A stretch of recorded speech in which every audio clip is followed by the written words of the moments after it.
փառք տանք Տիրոջը եւ խոնարհաբար ընթերցենք Տիրոջը խոսքը, լսելով նաեւ իր падգամը մեզ ուղված։ Մի կարճ այսպես քաջալերական խոսք ուղակի, շատ չպետք է ծանրաբեռնենք ձեզ։ Միայն Տիրոջը խոսքից ուզում եմ ընթերցել Երեմիա մարգարեությունից 31-րդ գլուխ առաջին 4 համարները։ Այն ատեն կսետերը Իսրայելի բոլոր ազգատոհմերուն Աստված պիտի ըլլամ, ու անոնք ինձի ժողովուրդ պիտի ըլլան, Տերը այսպես կսե, սուրեն փախած ժողովուրդը անապատի մեջ շնորհք գտավ։ Երբ Իսրայել կերթար հանգստություն գտնելու, Տերը շատոնցմե ինձ երևցավ ասելով, քեզ հավիտենական սիրով սիրեցի, անոր համար ողորմությամբ քեզ քաշեցի։ Քեզ նորեն պիտի շինեմ ու պիտի շինվես, ով Իսրայել։ Նորեն քո թմբուկներդ պիտի առնես եւ ցնծությամբ պար բռնողներուն խումբին հետ պիտի միանաս։ Ամեն։ Այնինչ ճշմարտություն էր Իսրայելի համար հարյուրամյակներ առաջ, այն խոսքը ինչ ուղված էր Իսրայելին հարյուրամյակներ առաջ, որպես հույսի քաջալերանք, որպես փրկության բարի լուր, այդ նույն խոսքը այժմեական է նաև եկեղեցուն, որովհետև նոր Իսրայելը դա եկեղեցին է։ Քրիստոսով ծնունդ առածներն են, նոր Իսրայելը։ Մեր падգամը վերնագրված է այսպես, շնորհք անապատի մեջ։ Բաբելոնյան գերության մեջ հայտնված ժողովրդին Աստված այցելություն արեց եւ շնորհքի հայտնության խոսք ուղեց։ Երբ ներկան տառապանքով լի է եւ ապագան անհայտ ու մշուշոտ, օգտության է հասնում Աստծո արեգակի պես լույս տվող խոսքը։ Սա խոսում է նրա մասին, որ ինչ էլ լինեն կյանքի պարագաները, Աստված իր ընտրյալներին չի մոռանում։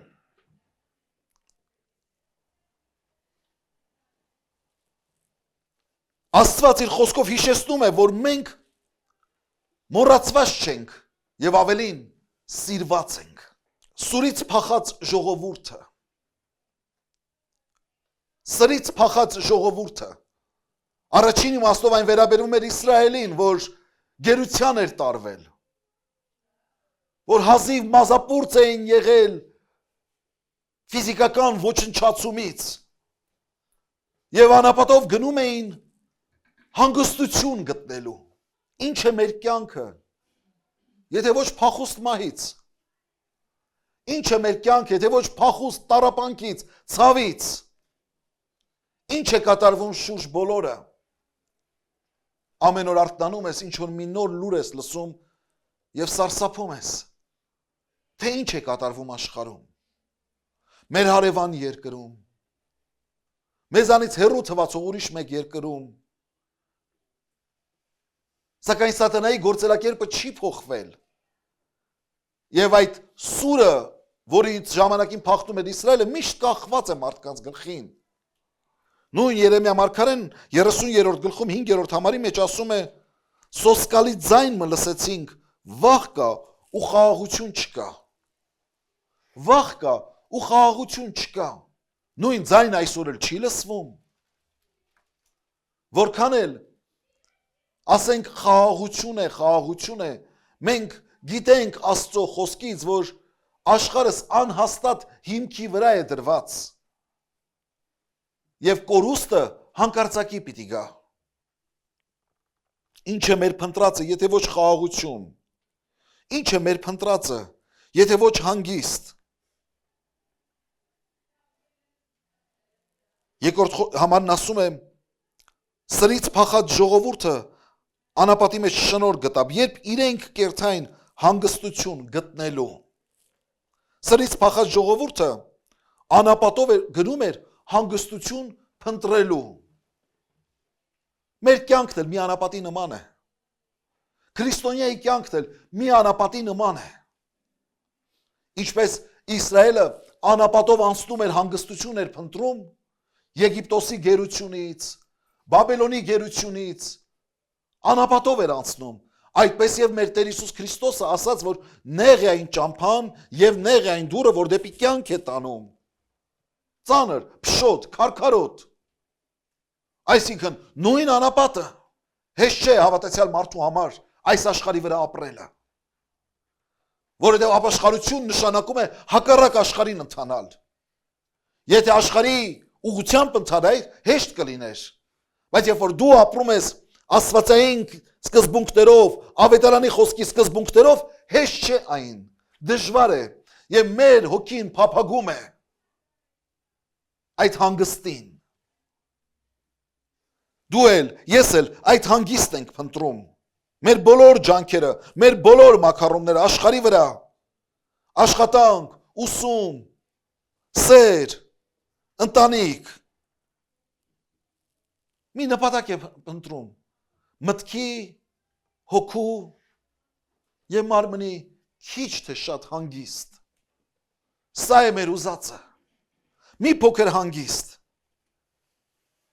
Բայց կգտնենք այդ հանգիստը արդյոք երկրիս վրա,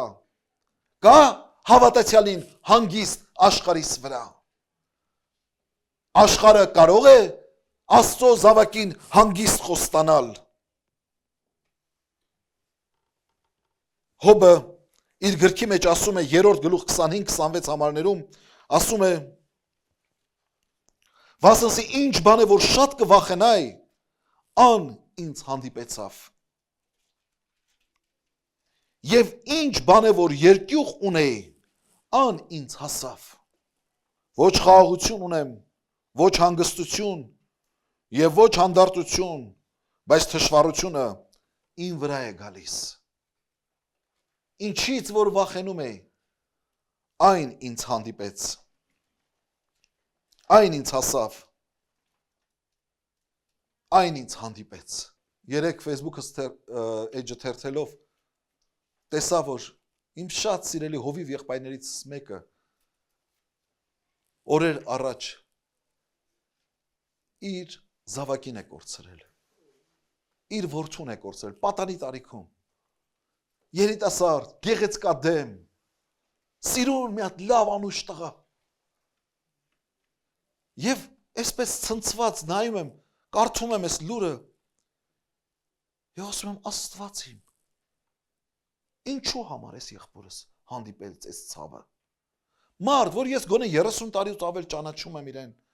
որ խոնարհաբար, սիրով Քրիստոսին է ծառայել, Աստծուն է ծառայել։ Եվ ամենավատ երազումդ անգամ չես կարող պատկերացնել, որ կար այդպիսի փորձանք գա։ Ահավասիկ, ոչ մեզանից հեռու։ Չկա, քանի անապատում ենք, այդ հանգստությունը աշխարհը չի կարող պարգևել մեզ։ Այն գոյություն չունի աշխարհիս վրա։ Ոչ խաղաղություն ունեմ, ոչ հանգստություն եւ ոչ հանդարտություն, բայց միայն թշվառություն ին վրաս կուգա։ Սա է Հոբի խոսքերը։ Նույն անապատային կյանքը, ինչ Իսրայելն էր անապատում, սրից փախած հանգստություն փնտրում, ինչպես որ մեզանից մենք բոլորս հոգևոր այս կյանքի ընթացքում այդ նույն հանգստությունն ենք փնտրում։ Գիտես, երբ հոգիդ ալեկոծ է, ունայն են կյանքիդ բոլոր նվաճումները։ Երբ հոգիդ չունի խաղաղություն, երբ սիրտը չունի խաղաղություն, կյանքում ինչ նվաճում ուզում ես ունեցիր, ինչ բարձրուքի ուզում ես հասիր, ինչ դիրք, փառք ուզում ես տիրացիր,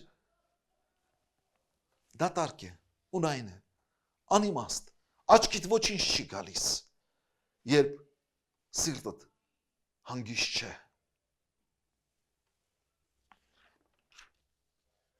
Բայց գոհություն Աստծո,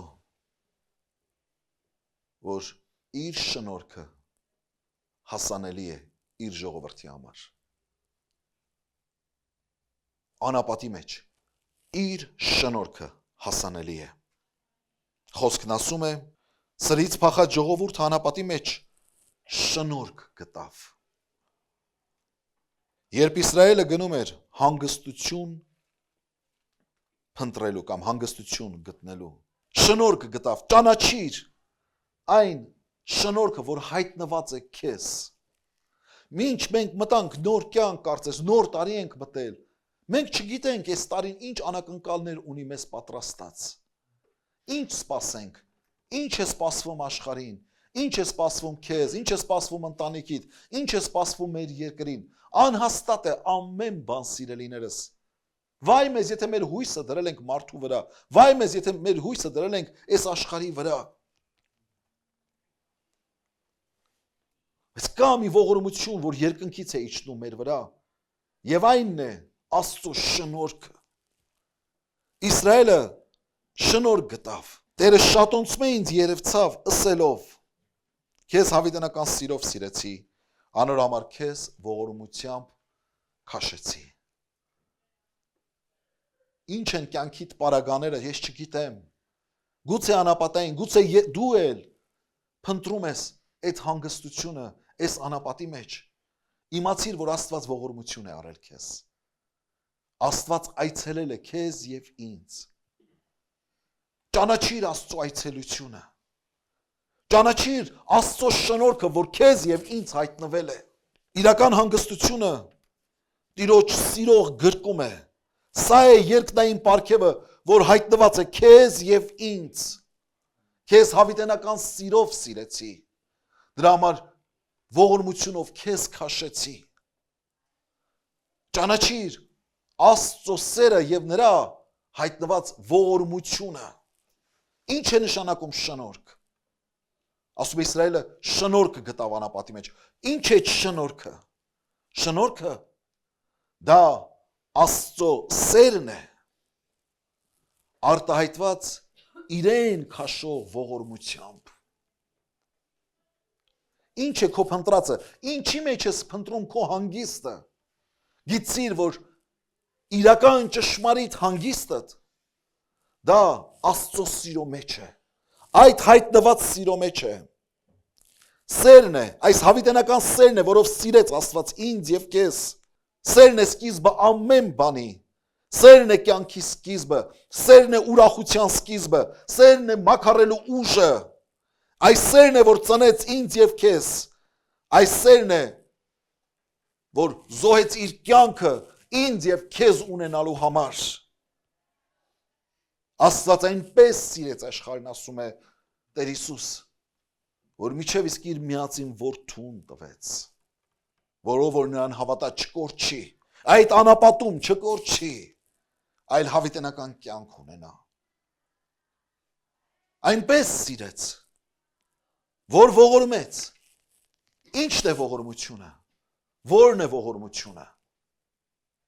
Իր որդի Տեր Հիսուս Քրիստոսը։ Մինչ անապատում մենք ապրում ենք մաքարումների մեջ, թանկագինս քեզ եւ ինչ շնորհք կա հայտնված։ Մեծ շնորհք, մեծ նվեր, մեծ պարգև, եւ այդ է Աստծո սերը հայտնված իր ողորմությամբ։ Սեր, գումարած ողորմություն հավասար է շնորհքի։ Սա է շնորհքը։ Հովհաննես առաքյալը իր նամակի առաջին նամակի մեջ 3-րդ գլուխ առաջին համարն ասում է. Սիրելիներ, տեսեք թե Աստված ինչպիսի սեր շնորհեց մեզ, որ մենք իր որդիները կոչվենք։ Տեսեք ինչպիսի սեր շնորհեց մեզ, որ մենք իր որդիները կոչվենք։ Չկա ավելի մեծ սիրո արտահայտություն, քան այս որդեգրությունը, որ Աստված մեզ այս անապատի մեջ մինչ մենք փնտրում ենք հանգստություն, նա մեզ սիրում է, իր ողորմությունով քաշում է եւ մեզ իր որդիներն է կոչում։ Թանկագինս, ես չգիտեմ նոր տարին 2026 թվականը ինչ անակնկալներ ունի պատրաստած քեզ համար եւ ինձ համար, Չեմ իմանում, բայց գիտեմ ես մի բան, որում վստահ եմ։ Աստծո շնորհքը հայտնված է քեզ։ Աստծո շնորհքը հայտնված է ինձ։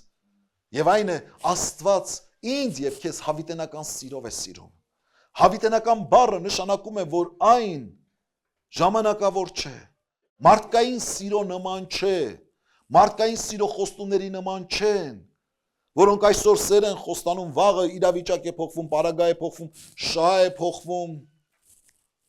նոր հայացք, նոր քաշող մի բան, եւ այդ սերը դադարում է։ Մարդու սիրո նման չէ Աստծո սերը, այն հավիտենական սեր է։ Սա նշանակում է, որ այն պայմանական չէ։ Այդ սերը կախված չէ, թե դու լավն ես, դու վատն ես, դու տաղանդավոր ես, տաղանդավոր չես, դու գեղեցիկ ես, գեղեցիկ չես, խելոք ես, խելոք չես։ Մեկ ծնողներ կան, չէ, իրենց երեխուն ասում են, խելոք բնա է, քեզ չեմ սիրի։ Սա ամենասխալ արտահայտությունն է։ Ամենավատ արտահայտությունն է։ Աստծո սերը մեր լավ ու վատ լինելու հետ կապված չէ, նա հավիտենական է։ Աստված սիրում է ինձ եւ քեզ։ Դրա համար ասում է, քեզ ողորմությունով քաշեցի։ Սերը միշտ քաշում է դեպի իրեն։ Աստված ինձ եւ քեզ միշտ քաշում է դեպի իրեն։ Սա է Աստծո շնորհքը, որ նա մեզ, ինձ եւ քեզ միշտ քաշում է իրեն, անկախ դրանից, թե դու ինչերով ես անցել, ինչ սայթակումներ ես ունեցել քո կյանքում, ինչ մեղքեր ես գործել քո կյանքում։ Աստծո սերը էլի հասանելի է քեզ եւ էլի քեզ քաշում է դեպի իրեն։ Նա քեզ է փափագում ունենալ։ Ինչպես որ կաս, քո տկարություններով հանդերձ, քո սայթակումներով հանդերձ, քո սխալներով հանդերձ, նա քաշում է դեպի իրեն։ Նա ուզում է քեզ ունենալ իր կյանքում։ Ճանաչիր Աստծո շնորհքը նշանակում է ճանաչիր ամեն անգամ, երբ որ Աստված քեզ քաշում է դեպի իրեն։ Սերը քաշում է դեպի իրեն։ Բայց ես մի բան էլ ասեմ, աշխարհն էլ է քաշում մեզ։ Աշխարհն էլ է քաշում եւ շատ զորավոր է քաշում։ Եվ մենք պարտավոր ենք ճանաչել ամեն անգամ, երբ որ աշխարհը քաշում է ինձ եւ քեզ դեպի իրեն, կլանում է մեզ, խափում է մեզ, գայթակղում է մեզ, սիրաշահում է մեզ, քո էգոն, քո եսը, քո հպարտությունը, միշտ գովերքում, միշտ մեծարում, դու սրան ես արժան, քո նման անձնավորությունը, քո նման տղեն, քո նման աղջիկը, քո նման մարդը, այս ամեն ինչին է արժան, դու ավելին ես արժան, եւ այլն, եւ այլն։ Ճիշտ նույն ռազմավարությունն է կիրառում, ինչ որ Եդեմական պարտեզում արեց։ Դու եթե ուտես, աստվածների նման կլինես, այսպիսին կլինես, այնպիսին կլինես։ Կասկած բերելով քո մտքի մեջ, քաշում է, նա էլ է քաշում, աշխարհն էլ է քաշում։ Մարմնական ցանկություններով, մեծարանքի մղումով, ամեն կերպ նա քաշելու է ինձ եւ քեզ, հպարտություն բերելով մեր մեջ։ Ճանաչիր, աշխարհն էլ է քաշում քեզ եւ ինձ։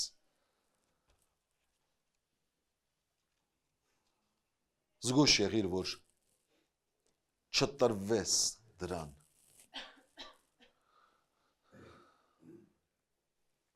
Անպայման կյանքումդ ինչ որ մեկը հայտնվելու է։ Ինչ որ մեկը հայտնվելու է, որը սիրուն, քաղցր խոսքերով, վարմունքով, վերաբերմունքով, մի բան, որին որ դու միշտ փափագել ես։ Այդպես տալով քեզ քաշելու է, քեզ հանելու է, քո հոգևոր դիրքից գցելու է, քո հոգևոր ընթացքից գցելու է, քո հոգևոր ճանապարհից գցելու է։ Գալու ես միտեղ հասնես, որ եկեղեցում լինես մենակ ֆիզիկապես, բայց ամբողջ միտքդ, ամբողջ սիրտդ, ամբողջ նպատակներդ, ամբողջ մղումներդ, ամբողջ ապրումներդ աշխարհում լինի։ Բայց ֆիզիկապես առայժմ գալու ես եկեղեցի։ Գիտեք ինչու՞ մեզ ֆիզիկապես առաջինը չի հանում եկեղեցուց։ Որտեվ հեշտ է մարմնին տիրանալը։ Սկզբում պետք է հոգու դռները կոտրել եւ մուտք գործել այնտեղ։ Իսկ մեր հոգու դռները, լսեք, դրսից բանալի չունի, ներսից է միայն բանալին։ Մենք ենք բացողը այն։ Դրա համար անգամ Հիսուս Հայտնության գրքում ասում է, ահա ես դռան առջև կանգնած թակում եմ, ով որ իմ ձայնը լսի եւ դուռը բացի, ես ներս կգամ։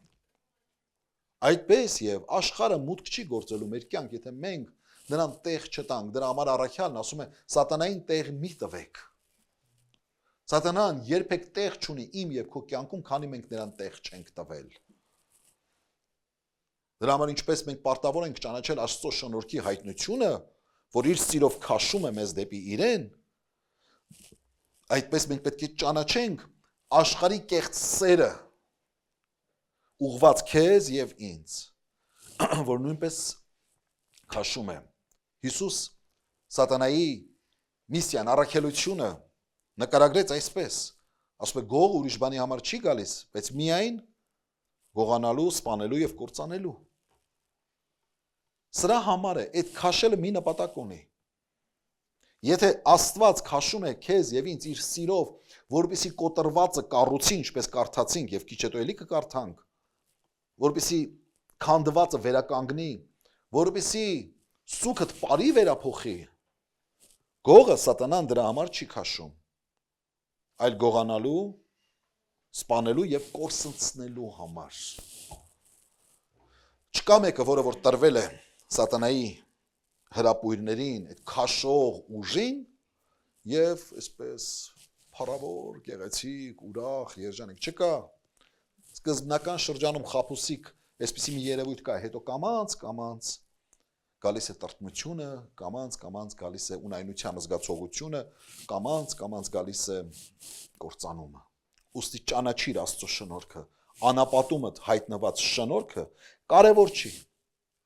Ինձ համար ավելի լավ է ես այս անապատի մեջ լինեմ, բայց այդ շնորհքը ինձ հայտնվի, քան թե դրախտավայրում լինեմ առանց այդ շնորհքի։ Ու երբեմն փառք պետք է տանք Աստծուն, եթե մենք հայտնվում ենք անապատում, որտեղ մեր մարդկային բնույթով այնպիսին ենք, որ Աստծո շնորհքը անճանաչելի պիտի լիներ մեզ, եթե մենք անապատում չլինեինք։ Սա է մեր բնույթը, մարդկային բնույթը այդպես է։ Աստծո շնորհքը մեզ հայտնված անճանաչելի պիտի լիներ մեզ, եթե մենք անապատում չհայտնվեինք։ Այդ որ մեկն է ջրի աղբյուրը գնահատում, ծորակից հոսող ջուրը գնահատում, երբ որ ինքը ջրառատ երկրում է ապրում։ Որ մեկը, բայց նա ով անապատի մեջ է, ամեն կաթիլ, ամեն գրամ ջուրն է գնահատում։ Ամեն գրամ ջուրը։ Որպեսզի Աստծո շնորհքը ճանաչենք եւ Աստծո շնորհքը գնահատենք, երբեմն պետք է այդ ծառավը զգանք, երբեմն պետք է այդ անապատում լինենք, որպեսզի մեզ հայտնված շնորհքը ճանաչենք, գնահատենք եւ ընդունենք այն։ Քանի ջրից խոսացի, ես հիշում եմ մի ժամանակ դեռ սովետի ժամանակ մարդկանց տուն էինք մտնում, կհիշեք հավանաբար մեծերը կհիշեն, մարդկանց տուն էինք մտնում, տան ծորակը բաց էին թողնում, ամբողջ օրը այդ ջուրը հոսում էր, ու երբ որ հարցնում էիր ինչու ես ծորակը բաց թողել, ասում էր որ սառը լինի ջուրը միշտ, երբ ուզենամ խմեմ սառը լինի, ու այդպես մենք մեր ջրային ռեսուրսները, մեր երկրի ջրային ռեսուրսները այդպես վատնում էինք, ինչա թե օրվա մեջ մի անգամ, երկու անգամ պիտի ցանկանայինք ջուր խմել, որ այդ վարքյանն ինքը սառը լիներ, չէինք գնահատում մեր ունեցածը։ Դե հիմա նույնը թող անեն, օրինակ, մեր հարևան Իրանում, որտեղ որ լուրջ ջրի խնդիր կա, լուրջ ջրի խնդիրը, չեն անի։ Աստծո շնորհքը գնահատվում է, երբ որ կյանքդ անապատի է վերածվում։ Ճանաչիր քեզ հայտնված շնորհքը։ Սերը քաշում է դեպի իրեն։ Մատթեոս ավետարան 11-րդ գլուխ 28-րդ համարն ասում է, Մատթեոս 11:28 ասում է. եկեք ինձ մոտ, բոլոր հոգտած ու բեռնավորվածներ, եւ ես ձեզ կհանգստացնեմ։ Եկեք ինձ մոտ։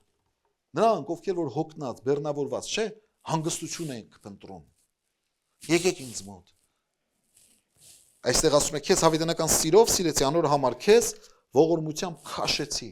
Այսինքն այս կանչը եկեք ինձ մոտ, այս քաշելն է։ Ամեն անգամ, երբ որ Տերը քեզ քաշում է, մի մերժիր, որովհետև այդ քաշելը, այդ կանչելը քեզ հանգստություն տալու համար է։ Քեզ հանգստություն տալու համար է։ Մենք բողոքում ենք, անհանգիստ ենք, մեր կյանքը այսպիսին է, մեր կյանքը այնպիսին է։ Ումից ենք բողոքում, երբ որ մենք մերժում ենք ամեն անգամ, երբ որ Աստված մեզ քաշում է, Աստված մեզ կանչում է։ Ուշադրություն դարձրեք խոսքին, ասում է Տերը շատոնցում է ինձ երևցավ, ասելով, խոսելով, խոսքը պիտի լսես։ Շատոնցում է ինձ երևցավ, ասելով, վաղուց ինձ երևաց ասելով։ Քեզ էլ, ինձ էլ, բազմիցս Աստված երևացել է, ասելով, որ քեզ հավիտենական սիրով եմ սիրում, դրա համար ողորմությամբ քեզ քաշում եմ։ Մենք լսում ենք եւ մենք հանձնվում ենք, քաշել նշանակում է երբեմն ավել ուժ գործադրել, որպեսզի դիմացինին բերես դեպի քեզ։ Մենք այդքան խելացի չենք, այդքան իմաստուն չենք, որ իմացանք Տերը մեզ սիրում է, այսպես նետվենք դրա գիրկը։ Չէ, մեր մարմինը, մեր էությունը այս մեղավոր աշխարհին ավելի հակված է, ավելի ձգտում ունի դեպի մեղքը, դեպի եսը, դեպի հպարտությունը, դեպի մարմնական ցանկությունները, դեպի փողը, դեպի հարստությունը, դեպի ճոխությունը, քան թե Աստծո սերը։ Հանգստություն ես փնտրում, ինչի մեջ ես փնտրում այդ հանգստությունը։ Այն ինչ որ աշխարհն է առաջարկում, թե այն ինչ որ Աստված է առաջարկում։ Քո որոշելիքն է, թե որ կողմ կգնաս, ում քաշածին կենթարկվես, Աստծո քաշածին,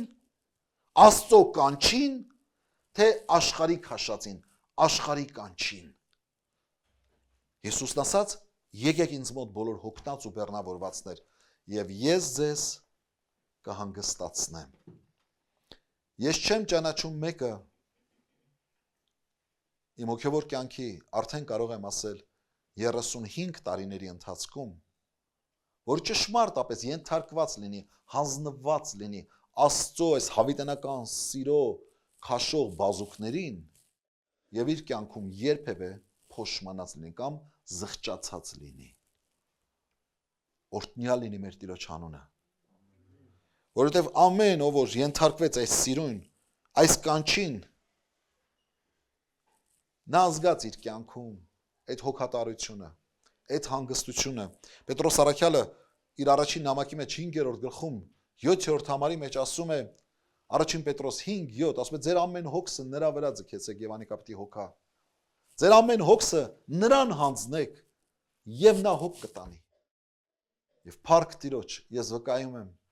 ամեն հոգսս ինչ որ եղել է Տիրոջն եմ հանձնել, միշտ հոգ է տարել իր ճոխության չափով։ Փառք Տիրոջս։ Փառք Աստծո։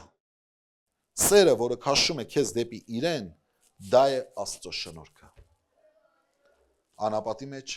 մինչ իմ ժողովուրդը գնում էր հանգստություն փնտրելու, Աստված ասում է շնորհքը գտավ։ Ո՞րն է այդ շնորհքը։ Աստծո սերը, որ իր ողորմությամբ քաշում է դեպի իրեն։ Ուստի ամբողջ տարվա ընթացքում թանկագինս ճանաչիր Աստծո սերը, որ ամեն անգամ քեզ հայտնվում է դեպի իրեն քաշելով։ Ճանաչիր սա։ Դեպի իրեն քաշելով։ Դա կարա լինի մի զանգի տեսքով, եղբայրդ, քույրդ քեզ զանգի, ասի, ուր ես, քեզ սպասում եմ եկեղեցում։ Դա կարող է լինի մի կոչի տեսքով, արի գնանք Տիրոջը ծառայենք։ Դա կարող է լինի աղոթքի հրավերի տեսքով, պարզապես պատգամի միջոցով։ Շատոնց ինձ երևաց ասելով, ասում է Տերը, խոսում է Տերը, բայց այս խոսքը ուժ ունի, քաշող ուժ ունի։ Տերը սիրում է քեզ, Տերը կանչում է քեզ, Տերը սպասում է քեզ։ Քեզ ասում է 4-րդ համարը, նորից պիտի շինեմ, պիտի շինվես ով Իսրայել, նորեն քո թմբուկներդ պիտի առնես եւ ցնծությամբ պար բռնողներու խմբին հետ պիտի միանաս, փառք Տիրոջը։ Արդյունքում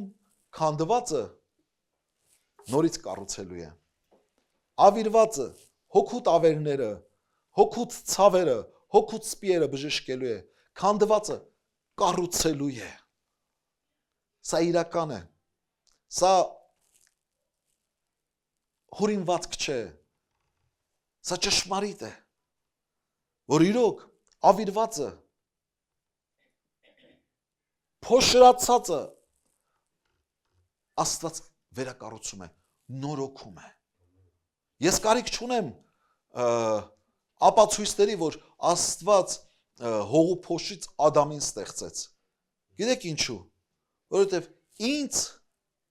իմ կյանքում ես տեսել եմ դա։ Ոնց փոշու վերածվածից Աստված նորից մարդ ստեղծեց։ Ու ոչ թե ուղղակի sense ստեղծեց մի կերպ sense կամ գոյություն ունեմ։ Չէ։ Մի հատ էլ պար դրեց։ Պարի կանչեց։ Նորեն քո թմբուկներդ պիտի առնես ու ցնծության պար բռնողներուն այդ խումբին հետ պիտի միանաս։ Պարողների հետ պիտի միանաս։ Այսինքն ովքեր են այս պարողները։ Այս պարողները նրանք են, ովքեր որ տոնակատարում են կյանքը։ Տոնակատարում են կյանքը։ Եվ ասում է դու էլ պիտի միանաս նրանց։ Ունեցել ես երբևէ այս զգացողությունը, որ կյանքը կողքովդ անցնում է եւ դու զուրկ ես դրանից, որ դու կարծես մի կողմ քաշված լինես, մի անկյունում լինես, իսկ կյանքը այսպես անցնում է կողքովդ։ Դու ընդամենը դիտորդ ես։ Տարիներն են անցնում։ Կյանքը անցնում է, բայց դու այսպես ուղղակի կողքից նայում ես, բայց մասնակիցը չես։ Ունեցել ես այս զգացողությունը։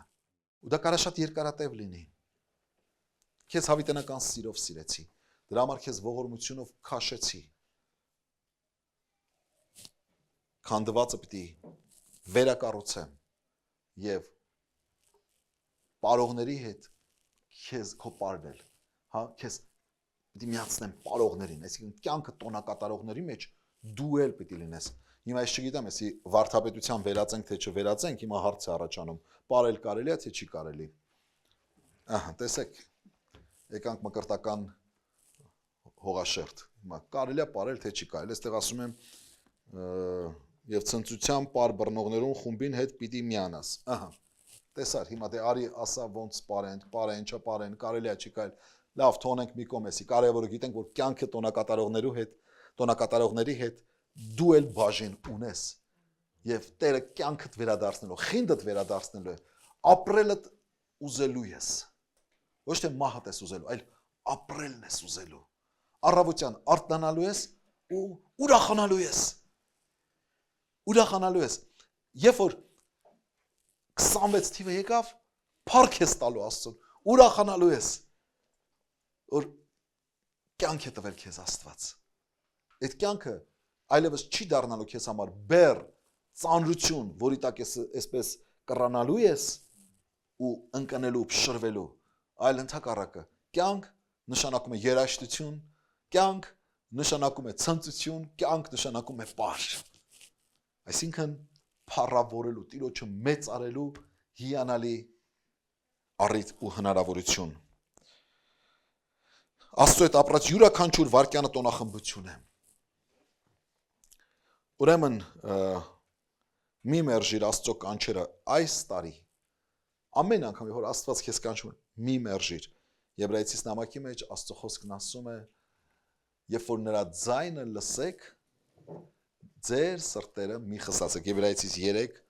7-րդ համար, 8-րդ համար։ Երբ որ նրա ձայնը լսեք, ձեր սրտերը մի խստացրեք։ Ահավասիկ 2026 թվականը մուտք գործեցին։ Այս տարի էլի Աստված իր հավիտենական սիրով եւ իր ողորմություն քեզ եւ ինձ կանչելու է։ Քեզ քաշելու է, փորձելու է վերել։ Մի կողմից աշխարհն է քաշելու, մի կողմից Աստծո սերն է քաշելու։ Մերժիր։ Պողոսի նման ասա, աշխարհը ինձ համար մեռած է։ Ես էլ աշխարհի համար եմ մեռած։ Բայց կենթանի լինենք մեր Փրկիչ Տեր Հիսուս Քրիստոսի համար ու անպայման քո խինդդ կվերադառնա, քո պարդ կվերսկսես ու կյանքդ ցնծությամբ պիտի վերածվի, օրհնյալ լինի մեր Տիրոջը սուրբ ու պատվական անունը հիմա եւ միշտ եւ հավիտյան դարերում։ Ամեն։ Ոտքի կանենք եւ փառավորենք մեր Տիրոջը մեր աղոթքներում։ Շնորհակալ ենք քո հավիտենական սիրո համար, Տեր։ Շնորհակալ ենք, որ այս անապատային կյանքում ով Տեր, մինչ ամեն մեկս սրից փախած փնտրում ենք հանգստություն, գտանք այս մեծ շնորհը։ Շնորհ, որը դու հայտնեցիր մեզ քո հավիտենական սիրով ու դեպի քեզ քաշող ողորմությամբ։ Շնորհակալ ենք ամեն ողորմություններիդ համար, հատկապես Տեր, քո որդի Հիսուս Քրիստոսի ծննդյանդ համար ենք շնորհակալով Տեր։ Փառք քեզ, որ նրա ծնունդով մեզ հայտնվեց հավիտենական շնորհքդ։ Փառք քեզ նրա կյանքի համար, փառք քեզ նրա բոլոր այցելությունների համար եւ նրա խաչի ու հարության համար, որով գտանք հանգստություն այս անապատի մեջ։ Օրհնյալ մեր Տեր, ամեն անգամ, երբ որ մեզ կանչում ես, մեզ քաշում ես, մեզ լսող ու հնազանդական չտուր։ Եվ նաև զանազանող հոգի, որ կարողանանք տարբերակել նաև աշխարհի կանչը, աշխարհի իր քաշող ուժը եւ դրժենք այն, մերժենք այն, որովհետեւ մենք քոնն ենք ու դու մերն ես, ու մենք քո մեջ գտել ենք մեր բավարարվածությունը։ Քո մեջ մեր ավերակները վերակառուցվում են, քո մեջ մեր սուքը բարի է վերածվում։ Օրհնյալ ես դու մեր Տեր, քեզ վայել է տալ ամեն փառքն ու պատիվը, որին դու արժան ես ընդունելու այժմ եւ միշտ